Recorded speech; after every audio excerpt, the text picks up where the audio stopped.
हिंदुस्तान हमारा, सारे जहां से अच्छा हिंदुस्तान हमारा, हम बुलबुले हैं इसकी ये गुलसिता हमारा, मजहब नहीं सिखाता आपस में बैर रखना, हिंदी हम वतन है हिंदुस्तान हमारा। मेरा नाम है शहजाद अहमद और मैं स्वागत करना चाहूँगा निर्णायक मंडल का द्वितीय गहराइयों से, जिन्होंने मुझे यहाँ पर बोलने का मौका दिया।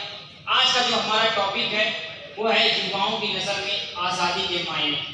जब हमारा देश 15 अगस्त 1947 को आज़ाद हुआ, उस वक्त आज़ादी के मायने क्या थे कि हमको अंग्रेज़ों की गुलामी से आज़ादी चाहिए, अंग्रेज़ों के शासन से आज़ादी चाहिए, अंग्रेज़ों की नीतियों से आज़ादी चाहिए।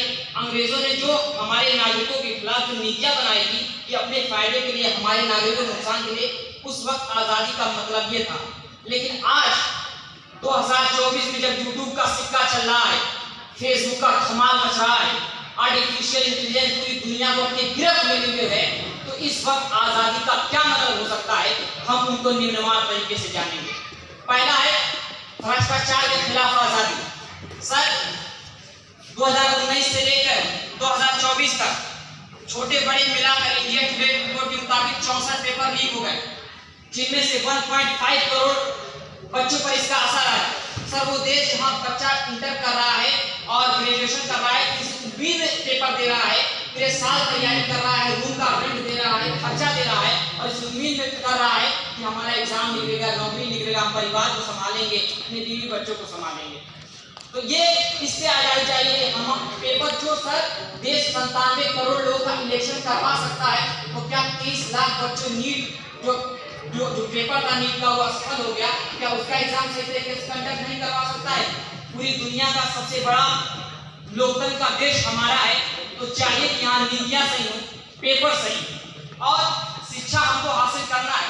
न वित्त के आधार पर शिक्षा दिया जाए, न जात के आधार पर दिया जाए, बल्कि सबको समान एजुकेशन दिया जाए, चाहे वो किसी वर्ग से आता हो, किसी समूह से आता हो। वो शिक्षा जो डॉक्टर भीमराव अम्बेडकर की नजर में थी कि शिक्षा उस शेरनी का दूध है जिसने पिया है वो पहाड़ा है।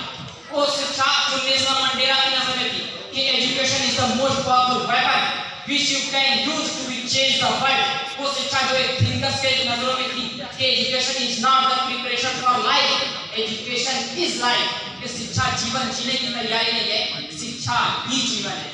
तो एक शायर ने कहा था कि इल्म और हुनर से पाके इंसानियत करो, इंसान जिंदा लाश है तालीम के बगैर। तो हम देखते हैं कि हमारे शिक्षा मंत्री पार्लियामेंट में आकर कह रहे हैं कि कोई पेपर लीक नहीं हुआ।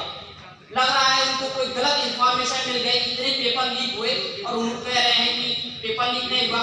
अदम गोंडवी ने कहा था कि तुम्हारी फाइलों में गांव का मौसम गुलाबी है, ये आंकड़े झूठे हैं, ये दावा किताबी है। तो हमें सोचना होगा कि हम फाइलों में क्या रख रहे हैं और जमीनी लेवल पर काम क्या हो रहा है। और दूसरा है महोदय संतुलित विकास हो, किस चीज से हमको आजादी चाहिए? क्यों यूपी, बिहार, झारखंड, मध्य प्रदेश का आदमी जो है कर्नाटक की राजधानी बेंगलोर कमाने जाए, क्यों महाराष्ट्र की राजधानी बंबई कमाने जाए, क्यों तेलंगाना की राजधानी हैदराबाद कमाने जाए? क्यों ना हम देखते हैं कि हमारे साउथ में इतना विकास हो गया है, हमारे उत्तर भारत में विकास ही नहीं हो रहा है, कोई विकास का नाम ही नहीं ले रहा है, विकास दूर दूर तक नजर नहीं आता है। तो हमें इस देखना होगा कि संतुलित विकास करना होगा कि भारत के एक हिस्से में इतना ज्यादा विकास हो रहा है कि पूरे आगे उत्तर भारत जो है कमाने के लिए वहां जा रहे हैं, तो यहाँ भी इंडस्ट्री लगे, यहाँ एजुकेशन पे काम हो, यहाँ स्किल पे काम हो, ताकि सारे लोगों को एजुकेशन, स्किल, रोजगार मिल सके। और महोदय technology wise update yourself because information is wealth. आज हम देख रहे हैं कि हमको इतना ज्यादा फ्रॉड हो रहे हैं। 2023 की रिपोर्ट के मुताबिक 42,000 लोगों के साथ ऑनलाइन ठगी हो गई।